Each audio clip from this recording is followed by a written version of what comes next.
This is the Pixelmon Modpack of 2023. It is the Pixelmon Reforged Modpack. We're not going to go over any other side modpacks, but just go over the Pixelmon Reforged Modpack. Make sure to subscribe if you haven't already. And I do mod reviews on the Top Tutorial series, which is very fun. I won't go over everything. Majority of the stuff that's in this video will be a brief overview of what to expect within this mod, such as the Pokestops, give you items and all that stuff, and things like the raid bosses. I'm just going to do a brief overview as to how they work, and Pokeloot, and just in general, just everything. So with that said, let's just get right into this, and let's just get started with the first thing to do when you first load up a Pixelmon world. When you start on your Pokemon journey, this is what you first see: a list of starter Pokemon from generations 1 to 9. And for the sake of the tutorial, let's pick one of the generation 9 starters. Fuecoco. We usually start off in a village. It seems to me that the village that I spawned in is run down per se. In the Pokemon world, you will encounter many structures, Pokestops, and a variety of new Pokemon.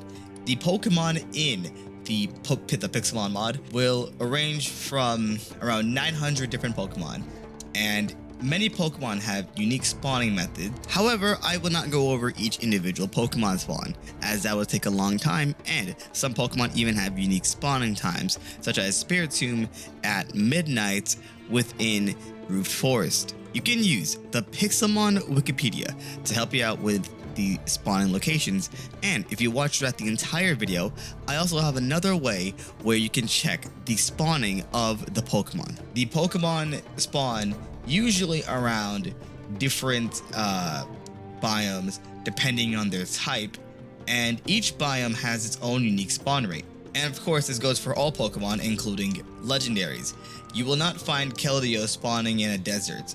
You will not find Arceus just spawning right around. Some legends have shrines which you need to incorporate items that you have, such as all of the plates for Arceus, and you also need things like orbs for Palkia, Dialga, and Giratina, and you should also probably get the Lake Spirits by finding them around in order for the use of the necklace in order to get those as well. It's a lot of steps for some of these Pokemon, like the Palkia, Dialga, and Giratina. And for some of them, it's just as simple as them spawning in, like Groudon spawns in naturally, Kyogre spawns in naturally, Rayquaza spawns in naturally, Xerneas spawns in naturally, and in general, many of the legends spawn in naturally, though some of them do have the requirements, like I said, and it's your job to go around and figure out what those requirements are. You can also just use the wiki as well. Alright, so right now we're in a village, and the village is one of the most important things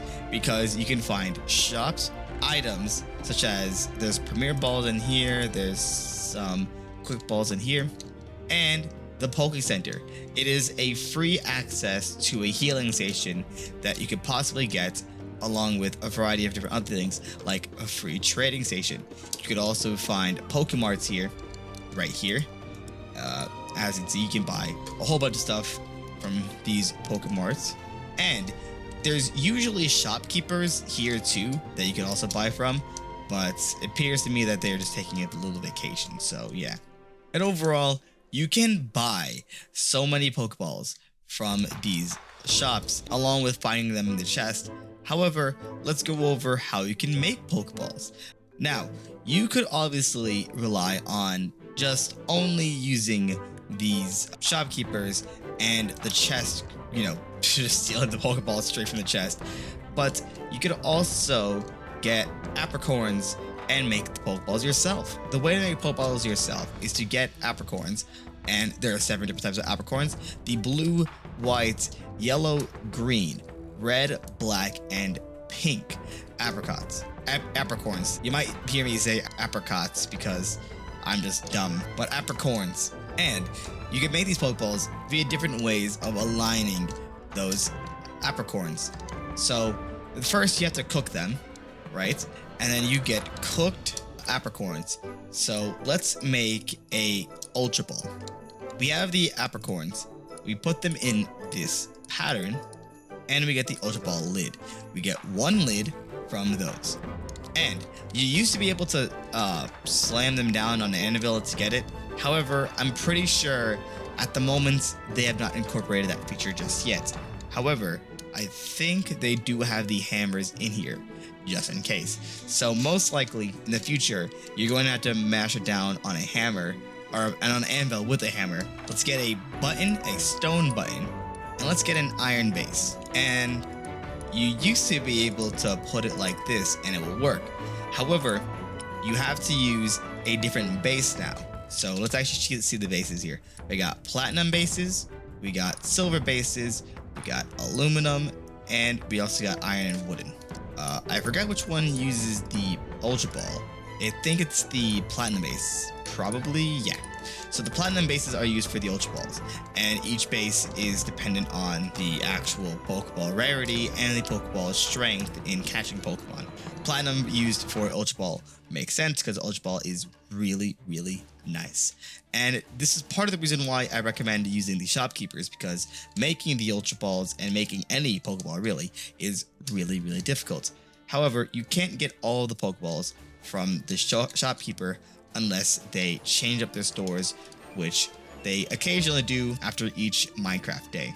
Let's talk about some more of the Pokemon stuff. So there are things like fossils that you can find underground, which you can clean them and you can put them in a fossil machine, and you can also get the actual fossil Pokemon by putting in a Pokeball in that machine and getting it. So let's actually go over the fossil process real quick. You can find them, I believe, in gravel patches underground, and you might find one of these things. And so let's get a fossil machine and a fossil cleaner. The recipes you can look up or install the Just Enough Items mod, which I have done a mod review on. So check out the mod review on the Just Enough Items if you don't know what that is. And so the fossil cleaner is going to clean the fossil, and once it's done, you can insert the fossil into here. So let's actually just insert any fossil. Each fossil has its own set Pokemon. You can actually tell based off of the actual fossil itself, like based off of the regular like dirt fossil, based off like just what it is, because each of the fossils are very consistent. Like this is the amber fossil. This will give you the Aerodactyl. Also, I don't know if you saw that, but in here it actually said incomplete fossil. So there are now such things as incomplete fossils. The complete fossils are the Helix, Dome, Old Amber, Root Fossil, Claw Fossil, Skull Fossil, Armor Fossil, the Cover Fossil, Plume Fossil, Jaw Fossil, Sail Fossil, and these other fossils are incomplete fossils.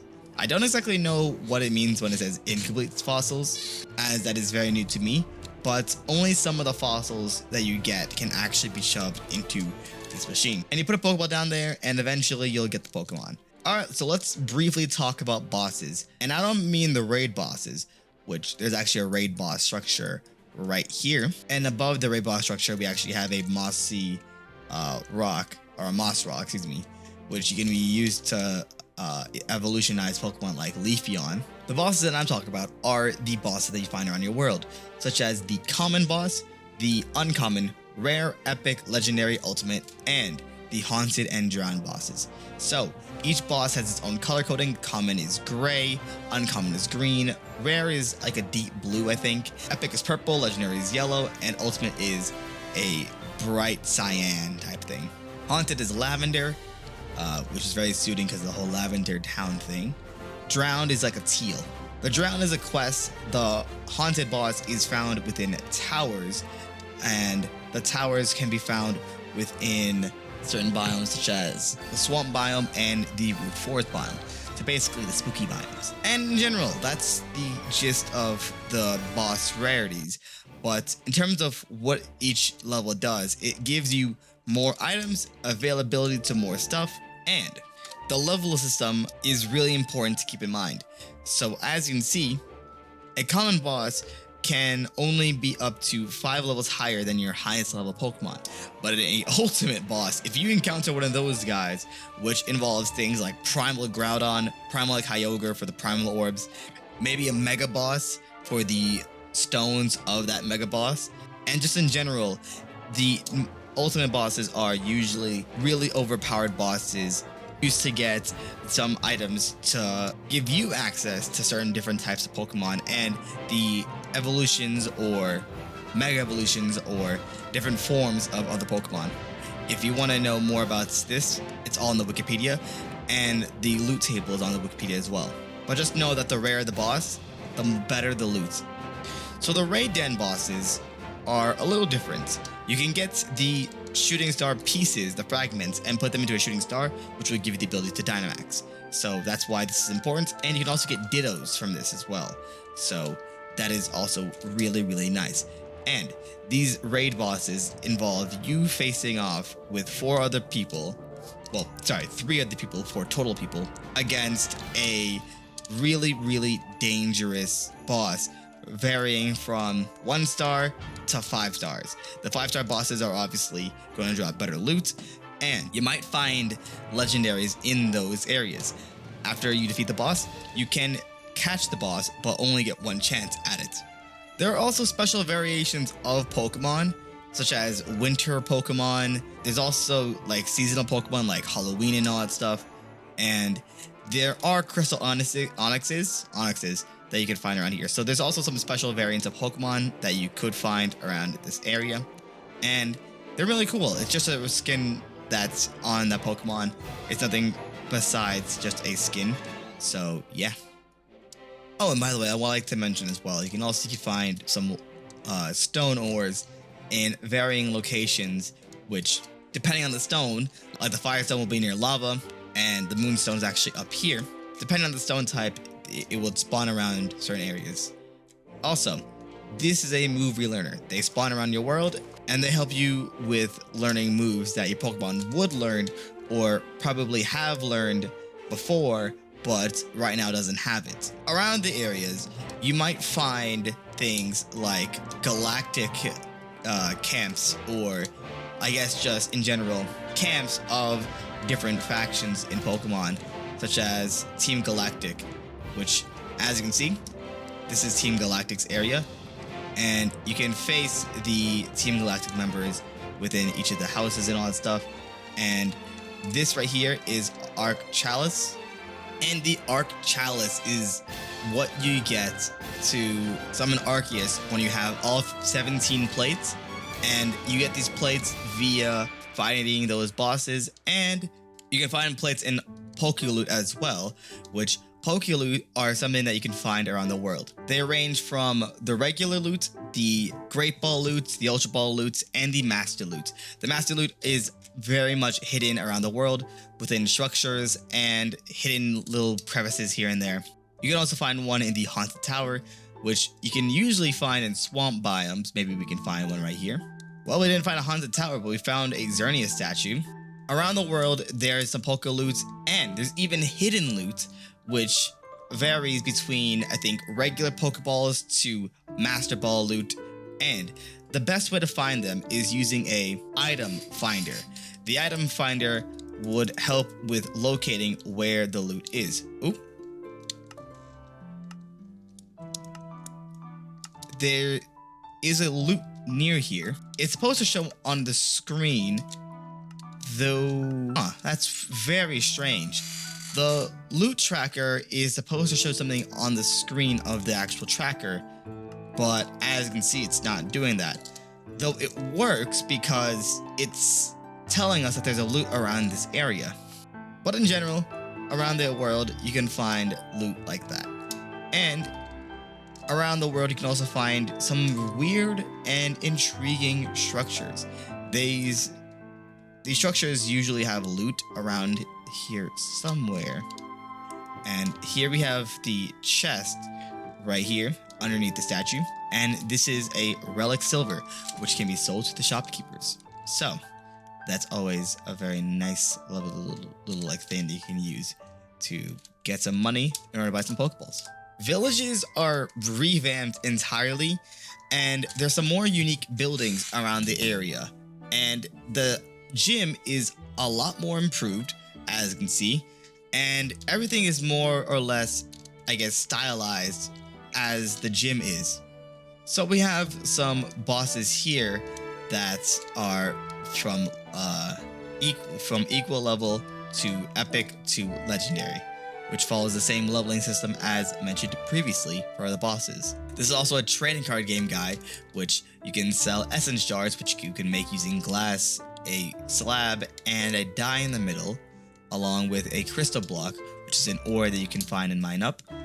And you can get these little jars of essences, which you can fill up, which I don't know how they fill up, but I think it's when you attack Pokemon and they fill up over time with their essence. Either that or you find essence around the world and you collect them. And you get Pokemon cards. So that's what TCG means, trading card game. So yeah. The villages are just overall amazing. They're so much better than what they were previously.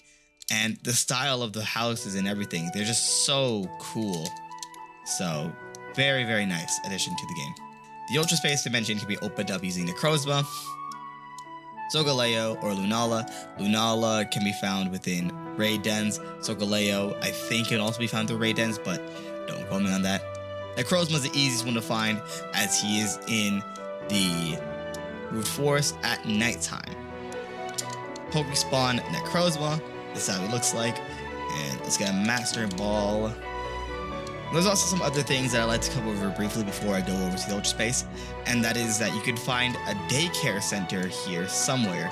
It's a windmill building, and the windmill building would basically give you options to buy your own daycare, which I think this village might have it, but it's so hard to like find it within all the trees and such.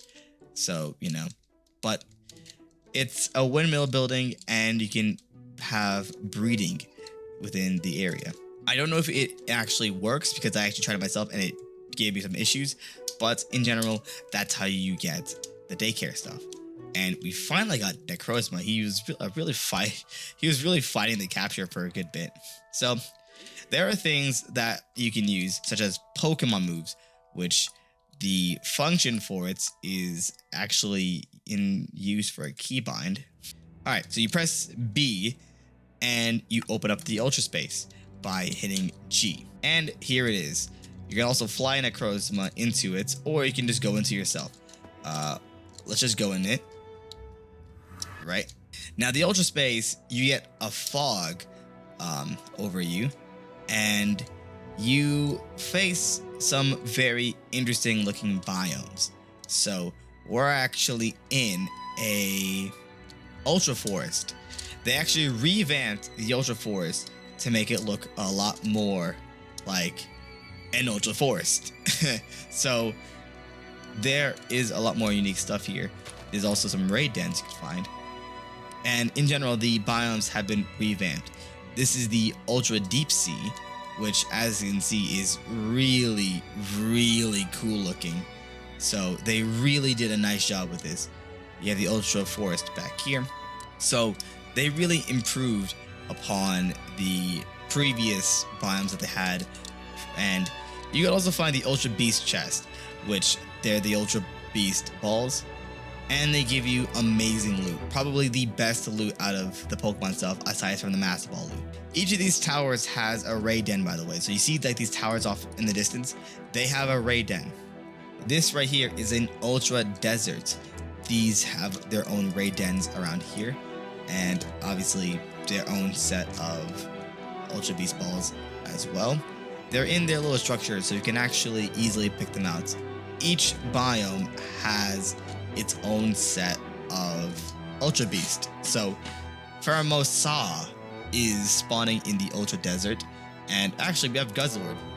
Wow, they may have changed spawns since I last remembered it, but we actually found Guzzlord right here. Look at that. They're not that hard to spawn in, but they're not the easiest to catch unless you have Beast Balls. So yeah, in general, they really, really revamped the entire area. And this is a Ultra Deep Sea again. It's actually getting nighttime and it is really scary at night. Let's actually go over to the Ultra Jungle. So, oh, it's actually nearby here. So let's actually go to it real quick. And this is the Ultra Jungle. The Ultra Jungles were guys like Buzzwole could spawn in, and it is a thick jungle. Look at this. Oh my goodness, it is a thick jungle. You might want to burn down these leaves and if you want some mob spawning, because it is a lot. And overall, there's so much within Pixelmon that I could go over, but for the most part, it's better if you look at the Wikipedia, because listening to me and figuring out the stuff from me exactly is not ideal for you. Looking at the Wikipedia, their own Wikipedia, is much better for a source of information. Although I will give you with one last hint and one last piece of advice. Check spawns. And if you do /CheckSpawns, it gives you the percentages at the time of what Pokemon spawn in. And it is very, very helpful for many, many people. And you can do /CheckSpawns Legendary, and it will show you what spawns in for the legendary stuff and when it will have a chance of spawning in. You also do CheckSpawns for a variety of different things, such as Mega Bosses. Mega Bosses, we got 3 minutes for the next Mega Boss, and the Mega Boss is either going to be Venusaur, Beedrill, or Alakazam. That is it for the Pokemon mod review, Pokemon mod pack review, excuse me. And unfortunately, I can't cover over everything, such as where every Pokemon spawns in.